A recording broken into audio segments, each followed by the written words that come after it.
आपल्या सगळ्यांना आठवत असेल, महाराष्ट्र विधानसभा निवडणुकीपूर्वी स्मार्ट मीटर येणार आणि हे स्मार्ट मीटर खूप चांगले आहेत हे महावितरणचे व्यवस्थापक गुप्ता यांनी पत्रकार परिषद घेऊन सांगितलं होतं. हे स्मार्ट मीटर खूप चांगले आहे, तुमच्या घरामध्ये कोणत्या रूम मध्ये लाईट चालू आहे तुम्हाला ऍपवर कळेल, हे खूप छान आहे, अशा प्रकारचं त्यांनी पत्रकार परिषद घेऊन सांगितलं होतं.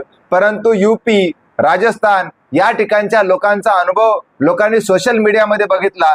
त्या ठिकाणचे लोक स्मार्ट मीटर फोडू लागलेले, ज्यांचं 2-2 हजार रुपयाचं बिल येत होतं त्यांचं लाख रुपयाचं बिल येऊ लागलेलं आहे. हा अनुभव लक्षात घेता महाराष्ट्रातील जनतेनं प्रचंड संताप व्यक्त केला आणि हे स्मार्ट मीटर नको अशी भूमिका घेतल्यानंतर सरकार घाबरलं आणि त्यावेळेसचे भाजपचे राज्य अध्यक्ष चंद्रशेखर बावनकुळे यांनी जाहीर केलं होतं की महाराष्ट्रामध्ये स्मार्ट मीटर लागणार नाहीत आणि त्यांनी पत्रकार परिषद घेऊन जाहीर केलं होतं की महाराष्ट्राच्या घरोघरी स्मार्ट मीटर लागणार नाहीत.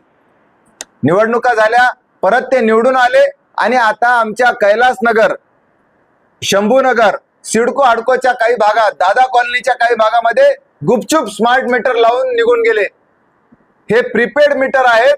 आपण पूर्वी जे विजेचे दर भरतो ते आपल्याला 11 रुपये 17 पैशानं 1 युनिट आपण वीज खरेदी करतो. महाराष्ट्रामध्ये सर्वात महागडी वीज विकली जाते. आता जर हे टाइम ऑफ द डे आणि स्मार्ट मीटरची वीज आपण जर खरेदी केली तर प्रत्येकाला 20 रुपयापेक्षा जास्त दराने प्रति युनिट वीज खरेदी करावे लागेल. म्हणजे 5-6 पटीनं जास्त आपल्याला वीज खरेदी करावे लागेल.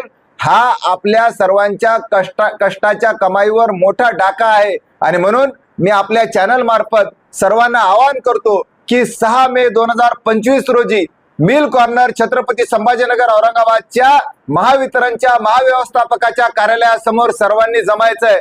10 वाजता तुम्ही 1 तास काढून जर तुम्ही त्या ठिकाणी जर आला नाहीत, घरातच बसून राहिलात तर आयुष्यभर तुम्हाला लुटलं जाईल आणि विजेच्या नावानं तुमची लूट केली जाईल, एवढं लक्षात ठेवा. आणि म्हणून 6 मे 2025 मंगळवार रोजी सकाळी 10 वाजता महावितरण मिल कॉर्नरच्या कार्यालयासमोर सर्वांनी अवश्य या. मी ॲडव्होकेट कॉम्रेड अभय टाकसाळ, भारतीय कम्युनिस्ट पक्षाचा राज्य कार्यकारिणी सदस्य.